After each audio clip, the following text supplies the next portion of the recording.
Yeah. That worked. I look professional. So I liked it. So, all right, let's go on to this. So, yeah. All right, cool. So, everybody, hello, everyone. I don't see anybody just yet, but we're going to introduce everybody. We might as well pretend there's 1,000 people. So, there we go. 1,000. Jeremy to, where would it be when you're facing? So, over here, Amy. Below me is Dr. Thane. To the diagonal is Dr. Matt. we are going to try this and attempt. Thane, high five me. Oh, yes. Baby. Walking down the stairs. I got to go get. Oh, boy. Leave the elevator. That's right. Okay. So what we're talking about tonight is foot pain, ladies and gentlemen. I'm pretty excited about this. So, anybody have any opening thoughts on foot pain before we get going? It hurts. It hurts. There's lots of different foot pains, right? So, yep. Plantar fascia is the one that we hear about. Many times we see assortment of different foot injuries or pains that are pretty random, actually. Like, so you could have multiple different joints in there. And so tonight, my job right now is to show you kind of the anatomy and the structure of it, the foot, and then Thane's going to talk about some conditions that we can have in there. Amy's going to talk about a couple of procedures that we can approach as we go too. And then Matt is going to talk about some different movement processes, because once you understand the true anatomy of the foot, many times you can see kind of where we've gone wrong in a lot of different methodologies, and it's maybe a different approach versus drugs or surgery or those type of things. So let's start with that. I wanted to start everybody with a quiz. How many arches are there in the foot? Dr. Thane and Dr. Matt cannot answer this. Amy. How many arches are in the foot? Oh, the foot. 10. One. No, there's not 10. There's not 10 arches. Oh my gosh. Do not listen to Dr. Matt. If I had to guess on my own, I would say 1. Okay. So we're going to see a little video right now. If I remember how to do this. Oh, I can. Okay, here we go. So we're going to watch a little video of the arches of the foot. All right. Maybe. Chrome tab. Okay. There it is. All right, here we go. So we're going to go. Whoa. He does a really good job in this. Okay.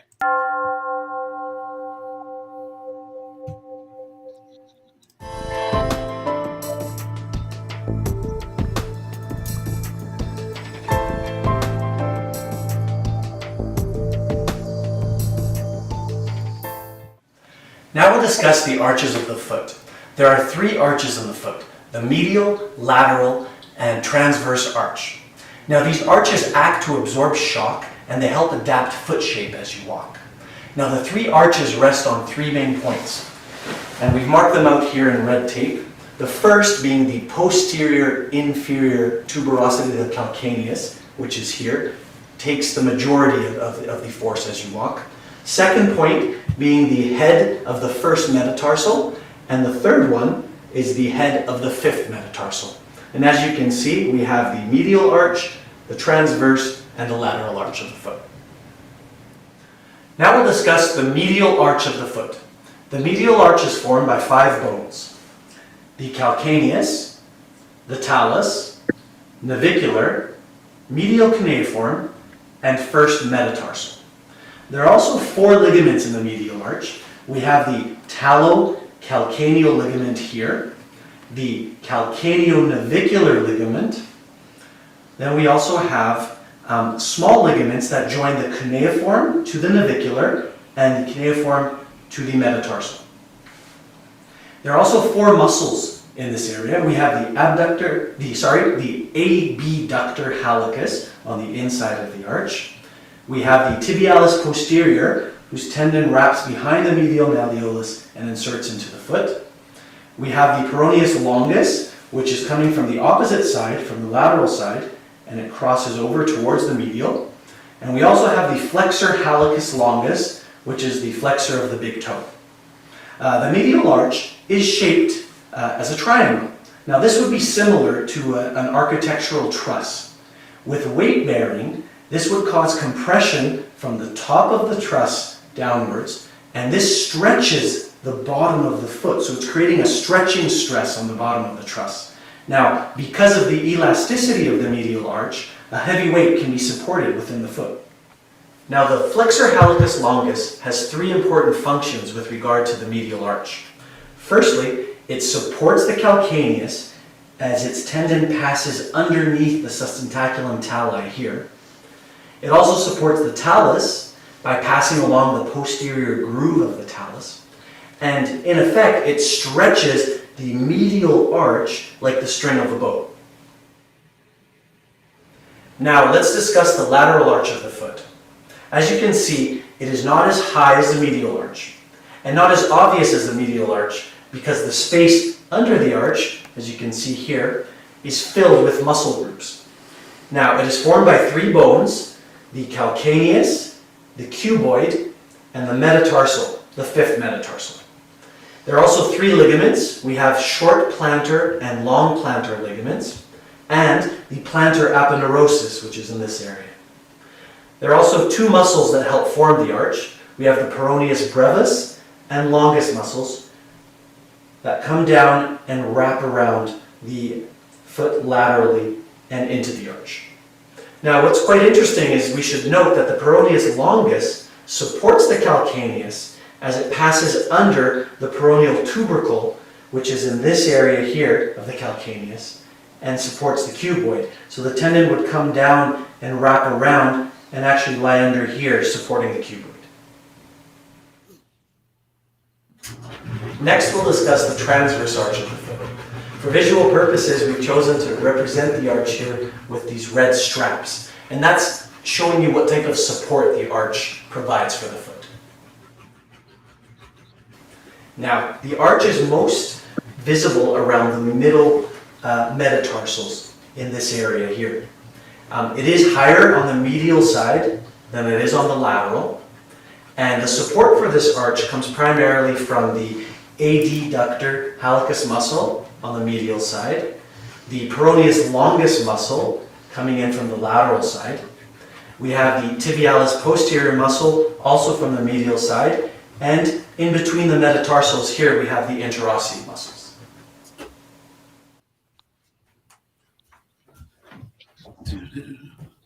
How many views does that video have? That was a ridiculous Hello, amount of friends. anatomy in 5 minutes. This video Sorry. I know. That was really good. Wasn't That it? was I a know. very well done video. Yes. I was like, whoa, I'm getting a review from 20 years ago, like right now. All right. Well, the neat thing about that video, it was like, I think it's 6 years old. It was 2016. So, Yeah. so it's been there a long time. But the one thing I want to people to understand is when we're looking at the foot, those three arches are the key. So when we're talking the three different arches of your foot, they all have, like you talked with the trusses or the bridge piece, right? There's a reason you build your roof to have that truss piece, right? So then, but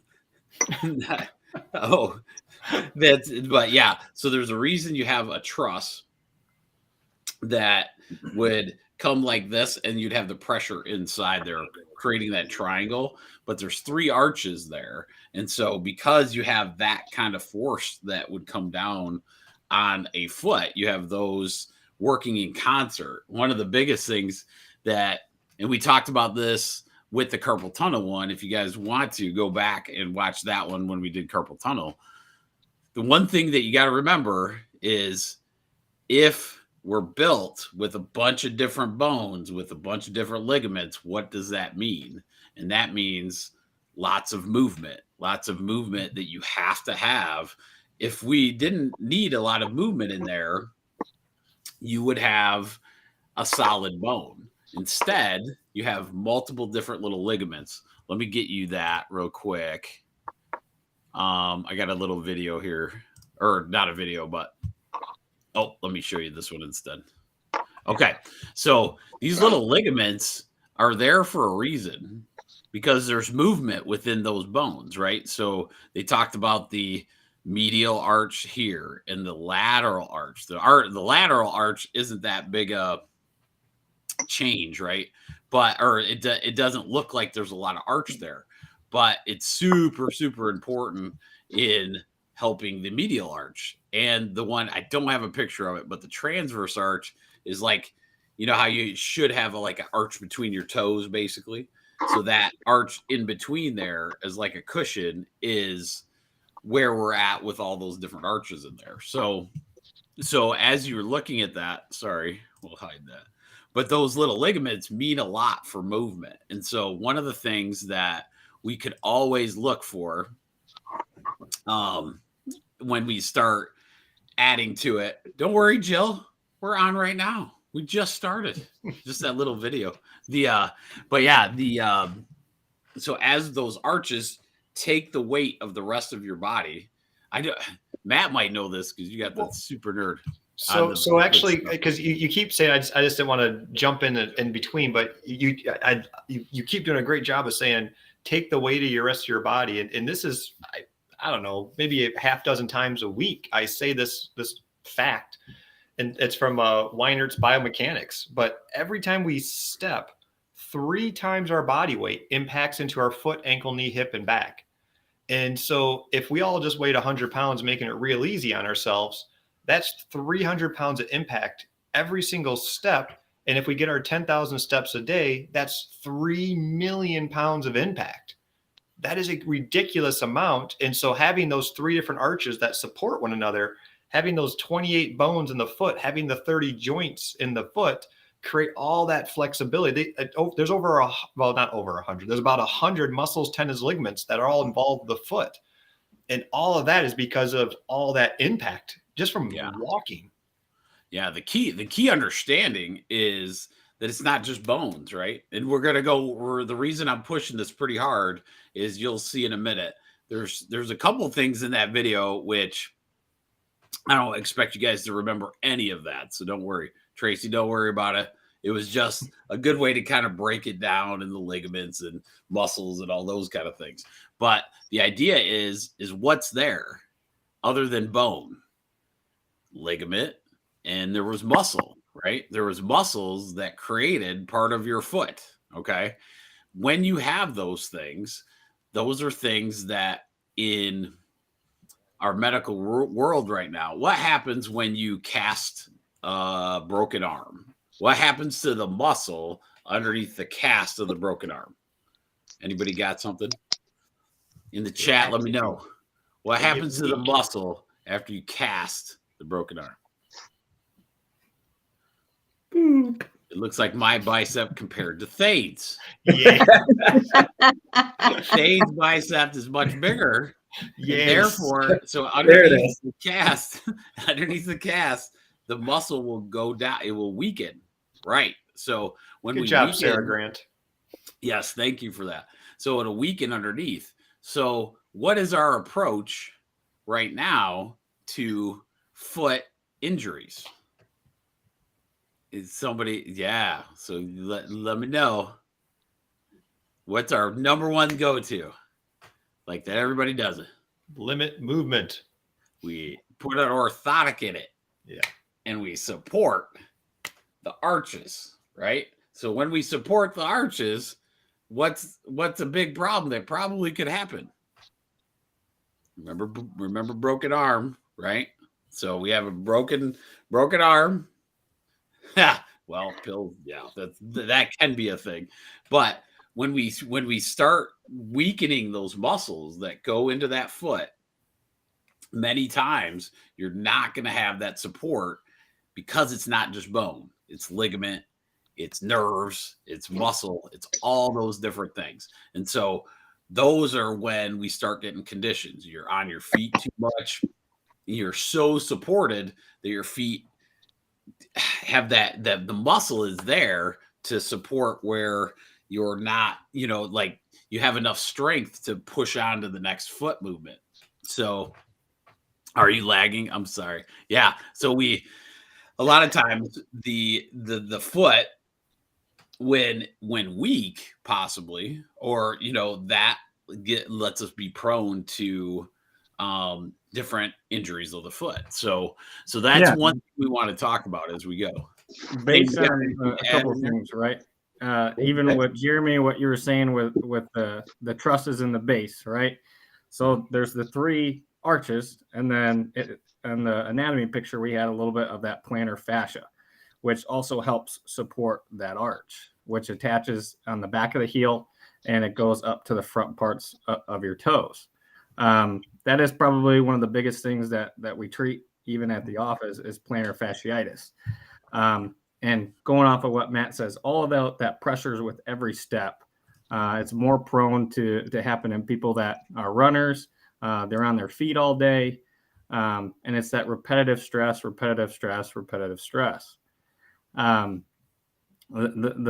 big thing is keeping that support there. When we have basically tension and inflammation at the bottom of the foot, we lose some of that arch, or we have too much pressure in the arch, which makes a lot of people come in. They're like, oh, it feels like, I'm stepping on a stone or something along those lines. Or I have heel pain. And a lot of times too, we deal with that is we use certain modalities. One, by figuring out the limited mobility in the ankle or the foot, trying to create more motion back in there with the adjustments on top of breaking up that tissue and getting free movement to get some of that fluid out of there. With things that Amy does a fantastic job with taping, Gua Sha, and then we also have our cold laser there that really helps kind of take out some of that inflammation. A lot of the times too, what we do is we got to keep that inflammation out there instead of balling up. I always tell people use like a tennis ball or a yoga ball and just kind of break up that fascia and just kind of step on it and roll it out. Or you can kind of fill up a water bottle, freeze it in the freezer, and do the same thing. You just kind of roll it, get some of the inflammation out, break up that tightness in the bottom of the foot, so you don't feel as much pressure and pain in there. So, I like what you said there.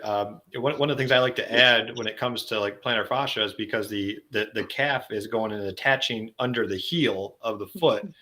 And I always say, make sure you stretch that calf out well, so you can elongate the calf, which will take pressure off the Achilles tendon, which then attaches up underneath the heel as well. And it's indirectly taking pressure off that area. And it doesn't seem like a lot of podiatrists talk about that. When I mention that to people that have been to podiatrists a whole lot, they don't seem to have heard that one. And that's very anatomically and biomechanically correct.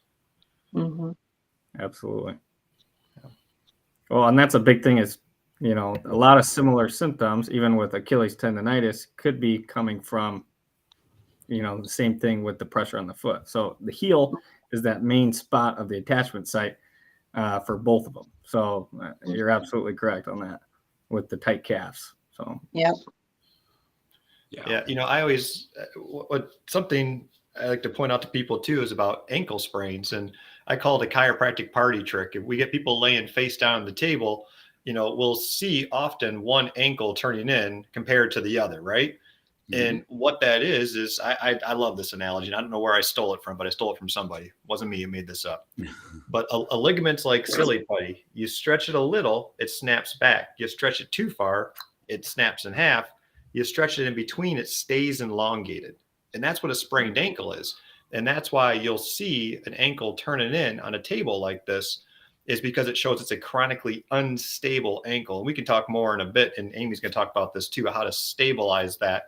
But that is very much a condition. But I like saying the imbalanced tire in the car example. If imbalanced tire in the car and we're just driving around Battle Creek, it's not that big a deal. But if we're going back and forth to Florida every other weekend, imbalanced tire in the car is going to put a lot of wear and tear, not only on that, but the whole rest of the system. So foot problems literally lead to knee, hip, ankle, back, everything problems. Mhm. And you can watch that as you go, just something you can do at home actually, and watch your, watch your loved one walking across the your living room or something. You'll have some people, we had it the other day where a lady was like, I can't figure out why when I run, my back hurts all the time.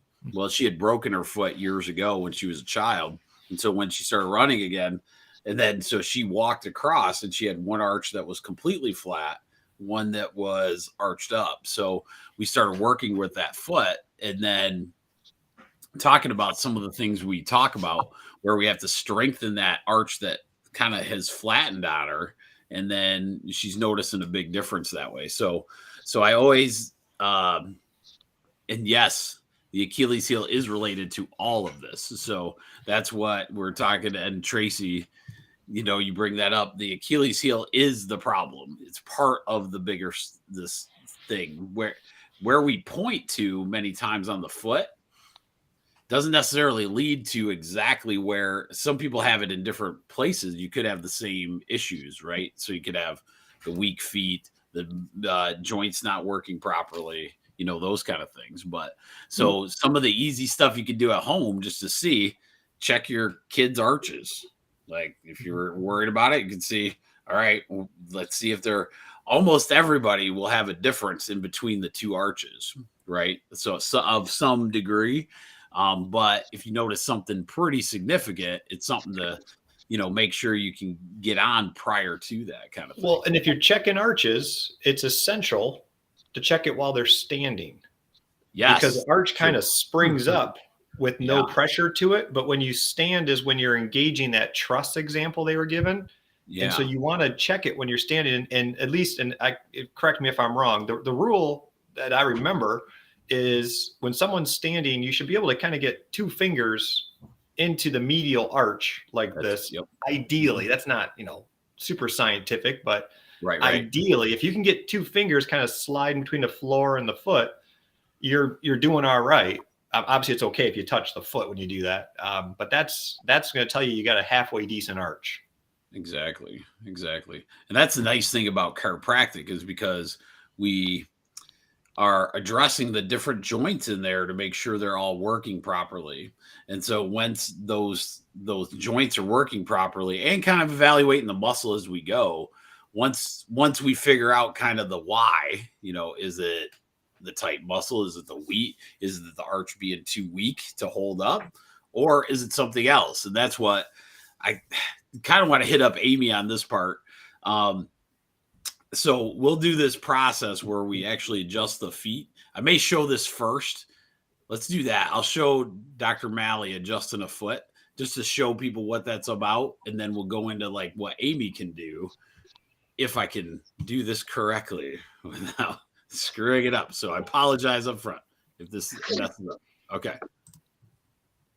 All right. Let's see. All right. So we're going to go in. I got to back it up a little bit here. Okay. So this is just an example of like a foot adjustment.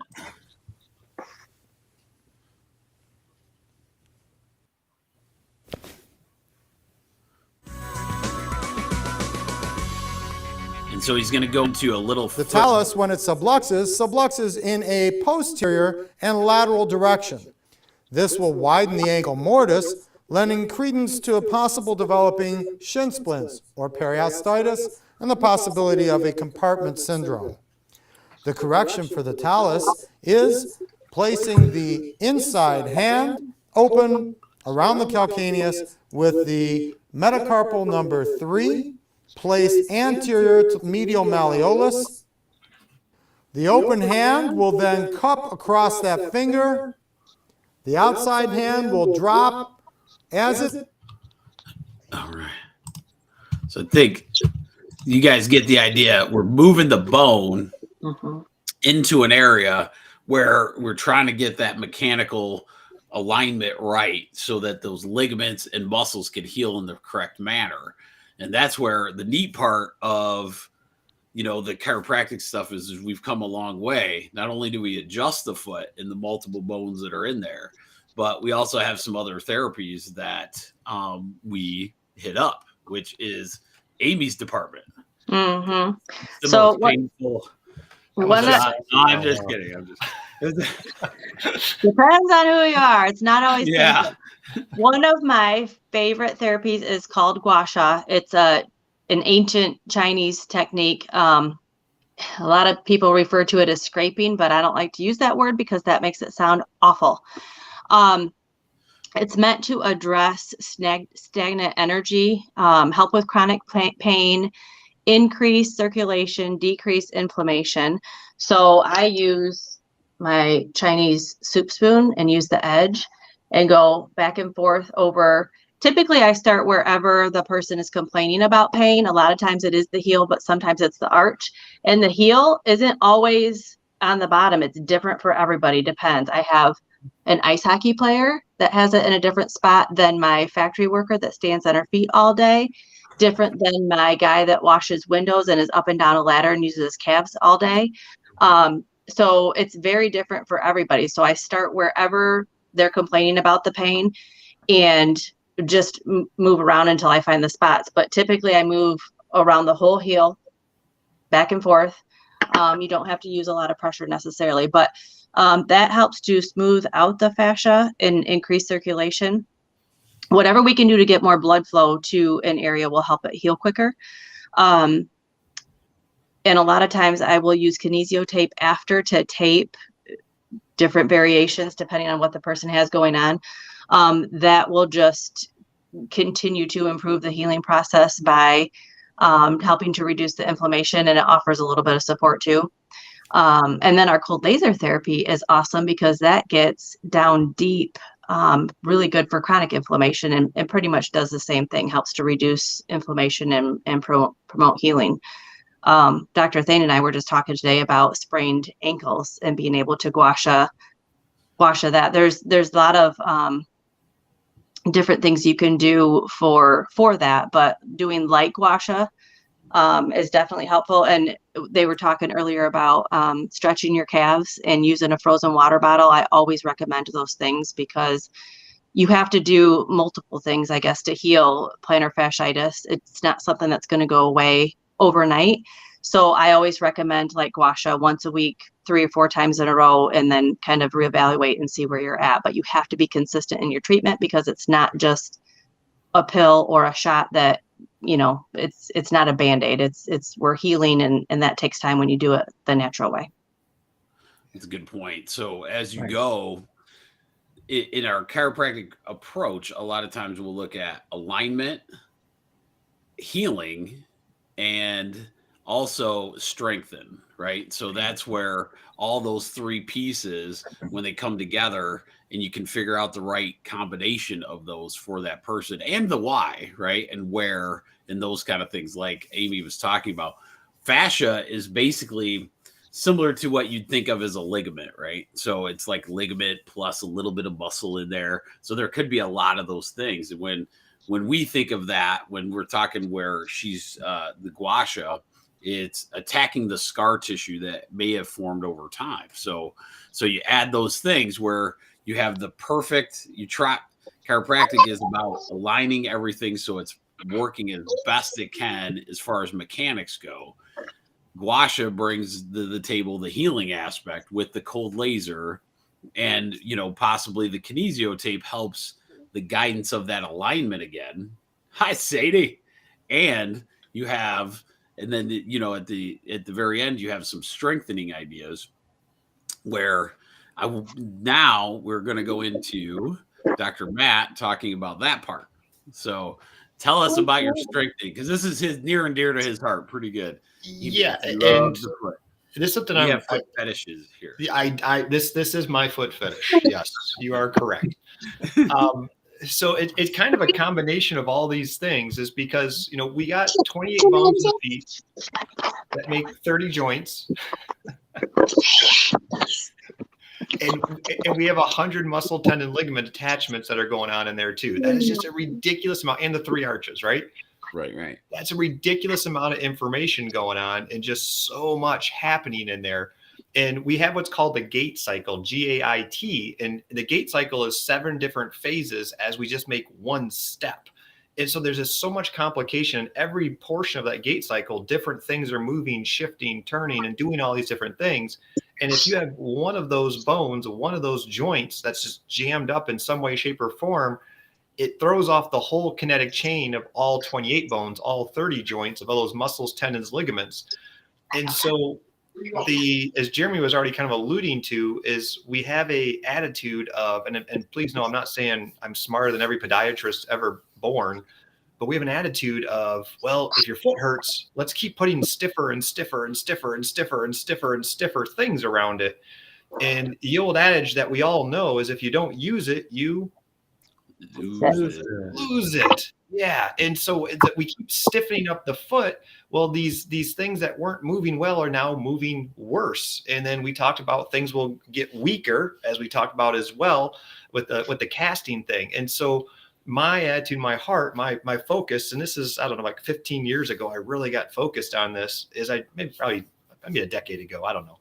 But I just went, I want the foot to move as best as possible. The old silly statement is none of us are born with shoes. And so our foot is designed to impact, to engage the world. But the stiffer and stiffer shoe we even put on there, the less ability for our foot to fully bend, flex, and move. And then our foot doesn't work the way it was intended to. And it can lead to all sorts of host of different problems. A lot of the people we get with the plantar fasciitis stuff coming in the office are people that are wearing really stiff boots working on concrete. A very unideal situation for good movement of a foot. And so I say this, and there's a big, yellow caution sign I'm going to put up right now and say, you ease into stuff like this. But to actually get your foot stronger, you have to challenge it. The way you challenge your foot is walking barefoot. It's as simple as that. Now, we have people that if they walk on barefoot, their foot is so wrecked at this point that if they walk barefoot, it feels like there's, knife blades going up into their foot. They weren't born that way. It was a slow over time thing. And I'm not going to pretend like I'm going to look over their shoulder, and say, okay, for 30 seconds a day, walk barefoot for a week. And then the next week for 1 minute a day, and ease your way into it. But that's the kind of thing we want to do, because your foot is going to be, the healthiest your foot will be is the more natural it moves. And so what I actually did is I went, when I was doing this 10 plus years ago, there was a really nice soccer complex. And the nice soccer complex had a bunch of fields. And at soccer complexes, they take care of the fields because, they're not going to have a lot of rocks and stuff in soccer fields. And so I started walking and then jogging completely barefoot around the fields. And I would do it just a little bit at a time, a little bit at a time, a little bit at a time. But every step I take without any shoe on whatsoever allowed my foot to bend, flex, and move the way it's supposed to. It opened up all the range of motion of those joints. I mean, the range of motion, we're talking minimal degrees here, but that minimal degrees, when you lose it, is drastic for your health. And so because I'm a dirty person, I actually run. I was hoping you'd pull it out. Yeah. I actually run in these things, but I have conditioned myself to run in these things, and you can tell they are used. if it's smell-o-vision, right? Yeah, gross. No, I can smell that. I don't You're know how scratch and shift. Scratch and shift. Gross. But I run in those. But they also then sell shoes that have a lot of flexibility to them as well. That you can let the foot bend, flex, and move. But my favorite, and I recommend these all the time. This is my favorite shoe brand right here, and it's an Ultra, Altra. And it's a flexible shoe, not as flexible as the other ones. But the reason I love this is because it has a wide toe box. And what that just means is when we get into like a picture of your dress shoes, our dress shoes are doing this. Like a heel is doing this to a foot. Thank you, Jeremy, for putting that on there. but it's doing this. And when you have a shoe like an Ultra, you're actually allowing those toes to bend and splay inside. And that's why I love this as a shoe to kind of introduce you. You can even see as you look here how much wider the toe is than the heel. And my wife says they kind of look like clown shoes, but you know, it looks like a normal shoe when you're wearing it. But it allows the toes to splay. You know, if you think of a kid, you know, playing on the playground, jungle gym or something like that, you know, they're actually using their toes like short fingers and just trying to grip things. And that's a range of motion we're designed to do.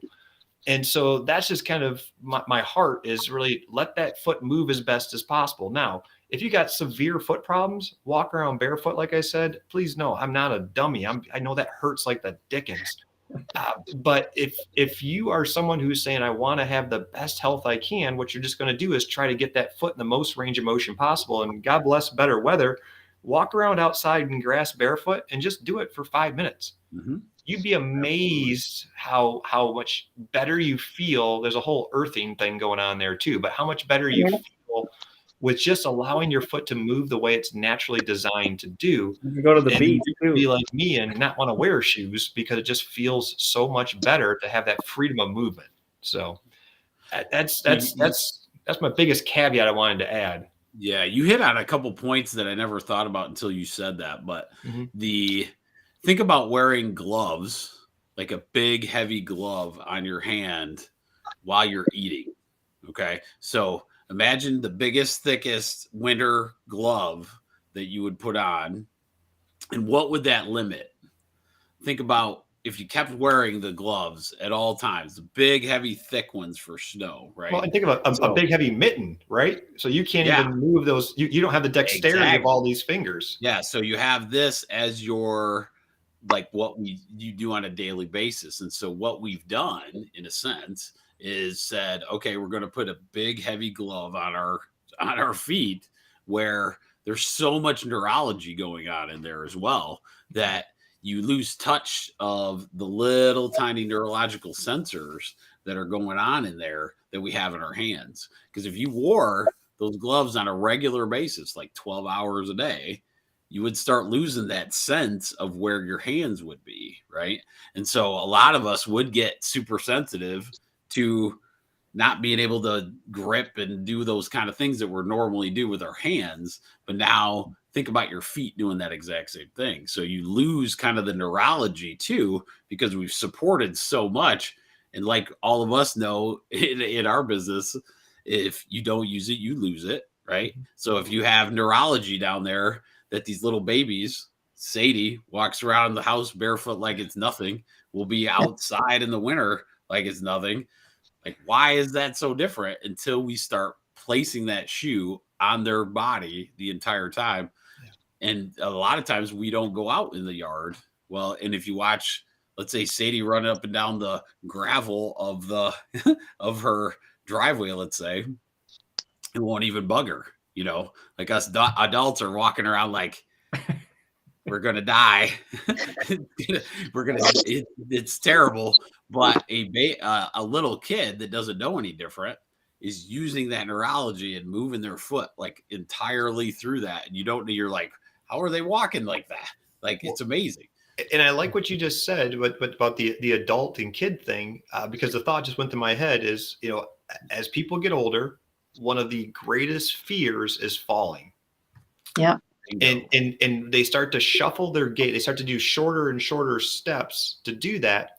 And they're getting more and more rigid in doing that because once again, 28 bones, 30 joints, 100 muscles, tendons, ligaments, that is a ridiculous amount of flexibility and adaptation. And the tighter and tighter the foot gets, the less flexible the foot gets, the less adaptation you have. And the less adaptation, if a little stone gets there, someone takes a tumble and, you know, hits the dirt and you're like, oh my gosh, they fell. That's horrible. That's scary.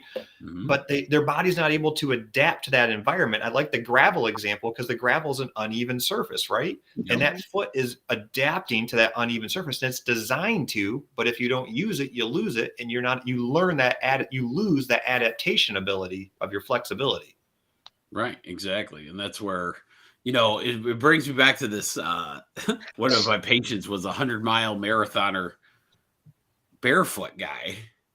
Hilarious because the guy's a truck driver for his real life. So, and he'd do it in the wintertime. So the part that just, it blew my mind. Like, and what was neat was one day I'm watching him. It was when we lived in Lakeview area.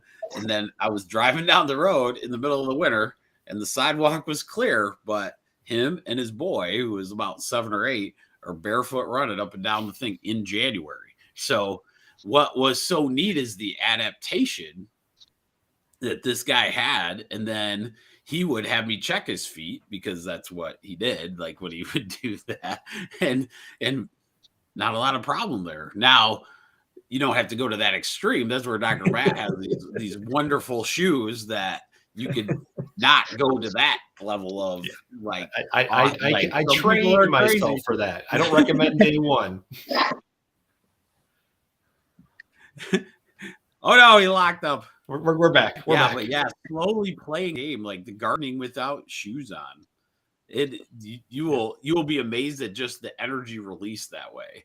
Like that's a whole nother like YouTube at some point, but the earthing thing is pretty amazing when you're in touch with the actual ground and the grounding that could happen there as well. So, but yeah, I love it. There's answers for a easier way, right, than the plantar fascias that we struggle with, because we all know, we see the angst in the person's face when that person comes in and they have maybe their first run of plantar fascia. I remember it, and even though I'm a big wussy when it comes to most things, I let Amy Gua Sha my foot. It was torture. It was not the Gua Sha part, but the everyday, like getting up in the morning, not wanting to get out of bed because your heel hurt every time you touched. And then when she started Gua Shaing it slowly started getting away. We adjusted. It's a process, definitely. You can't think it's going to be some kind of miracle overnight thing. There just isn't that. You know, like as you go, and most of you that have had foot problems will know there's not the end all be all. It's going to be better today kind of situation. But the more you can strengthen it and be aware of where you're at in that healing process, the more you're just strengthened and powerful, basically. And then now you know what you can do to move on from that. So yeah, and I always like the phrase, it took time to get that way. It takes time to get better. The cool thing is like Amy talked about, if you can throw in Gua Sha and you can throw in the cold laser and even do a little taping to support, you were going to fly past it. Like it could have took you years to have this happen. And in a matter of less than a month, you're going to feel better than you felt in years. You know, it's just that consistency. And that's the cool thing, is the body truly wants health. It just needs a little direction. And like the stuff Amy was talking about is just that direction stuff. And it is so powerful. Yeah. And the amazing part of your body is it just wants you to be aware. It wants you to understand the self. It wants you to understand where your place is in space. And like just the idea of going barefoot allows your brain to connect with that foot again, right? So you've been on that thing and pounding it for 30 years in a factory floor with a steel-toed boot that does not allow that foot to move up and down. That's the other problem that is out there. You have to wear these steel-toed boots, and the normal flow of a foot is this way, and you're doing this all day. And some of you are working stupid hours, like ridiculous, like 12 hours a day on that stuff, especially right now. And it is just Ryan came back. Oh, my number one fan. Oh, he's hey, you can't say number one fan to Ryan. No offense, Ryan. We know who the number one fan is. It's the international fan. Paulette. Matan Paulette, yes, from Canada. That's the number one fan. If you didn't know that. If you didn't know, Myers Chiropractic, we are an international show. Yeah. And just to be clear, Ryan, we're happy to call you number 2. That's a beautiful nickname. He's coming from Indiana, so we got at least that part. Is that international? We're crossing borders, baby, all over the place. Oh boy. Do you guys have anything else to add or anything No, you'd like to say? I think it's good stuff. I want to talk stuff about is it hopeless stuff sometimes, and there is some hope out there. There is, Yeah. and we've seen it, and we've absolutely seen it. Yeah. People that have done these approaches have done really, really good. It's a journey for them, especially if they were, let's say, they got the plantar fascia they began running for their first time, those kind of things.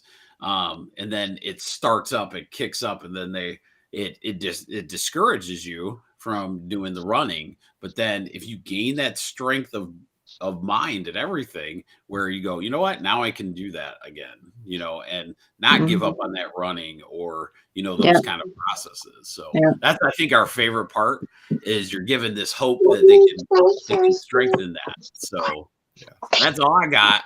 Well, Tracy, Tracy asked a question about the KT tape. Yeah. Oh, KT tape.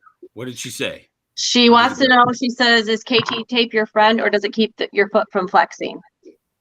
Ooh, good question. Kinesio Tape is one of the cooler inventions because it does not inhibit your flexion.